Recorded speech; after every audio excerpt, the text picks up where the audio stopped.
There are areas around here, around Los Angeles, where the native plants have been completely taken over by this invasive yellow mustard. And it produces yellow flowers. Let's see, I'll find one right now. Maybe it shows up on the camera. See that little flower?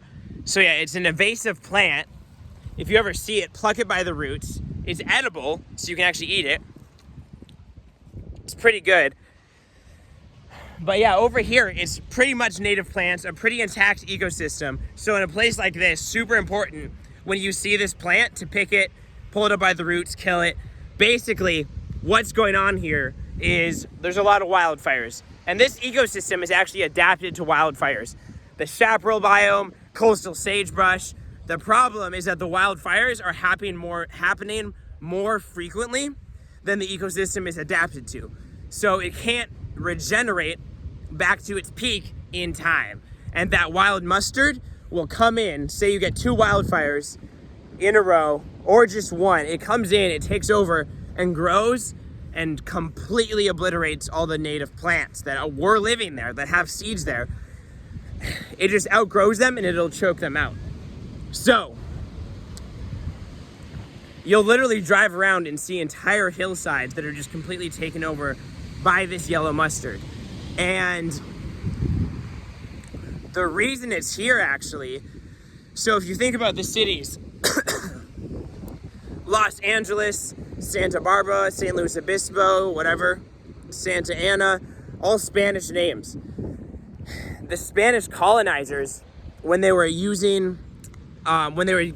establishing these places, would go on horseback or hike or whatever between the places, and they would throw down this mustard seed to mark the paths.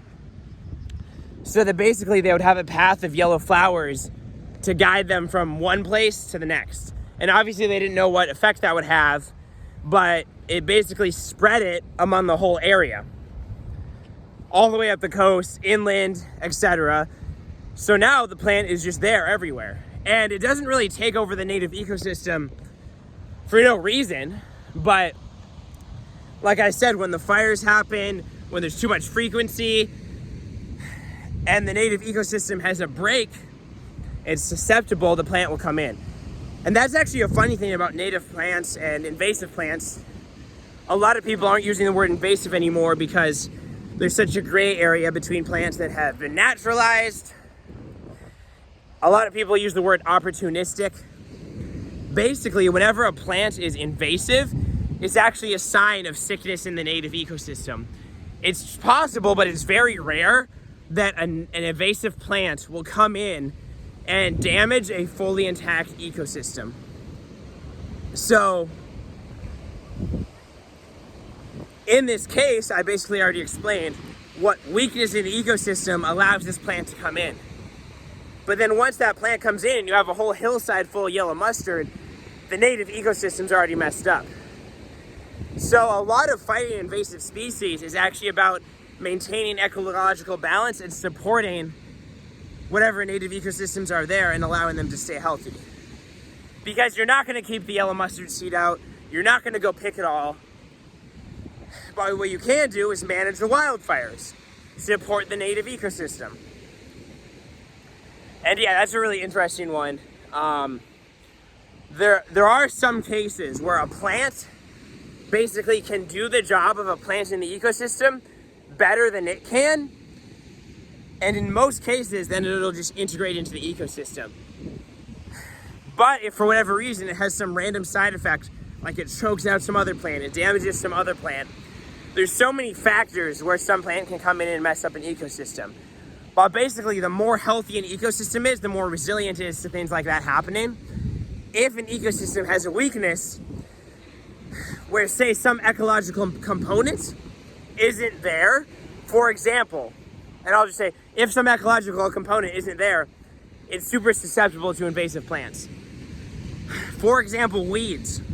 What you think of as weeds are really plants that grow quick, accumulate a lot of nutrients from the soil, and turn them into organic matter and the organic form. For example, a mineral from the rock is turned into the form of the mineral that's bioavailable to plants.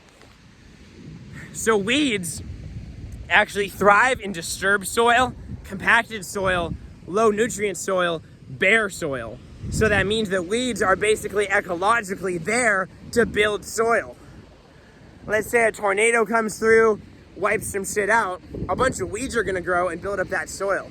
Over time, as they improve the quality of the soil and it gets more rich, it's going to turn into more of a prairie, more of a mature prairie. And actually a lot of weeds are just prairie plants. Eventually shrubs are going to come in, depending on what the mature ecosystem is there. It'll go through the process of ecological succession, and the weeds will fulfill their purpose and give birth to a new ecosystem.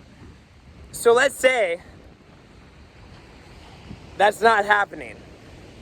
Let's say an ecosystem is out of balance, and for whatever reason, the weeds are just not doing their job. They're not building the soil. Let's say there's not this seed stock, there's not enough surrounding area that has other plants that are gonna slowly bring that ecosystem through the stages of ecological succession. Then what's gonna happen is those weeds are just gonna stay there, nothing else is gonna come in, and maybe some invasive plant comes in. This invasive plant goes to the next stage of ecological succession. It's gonna take perfect advantage of this ecological situation where that's what the ecosystem is moving towards.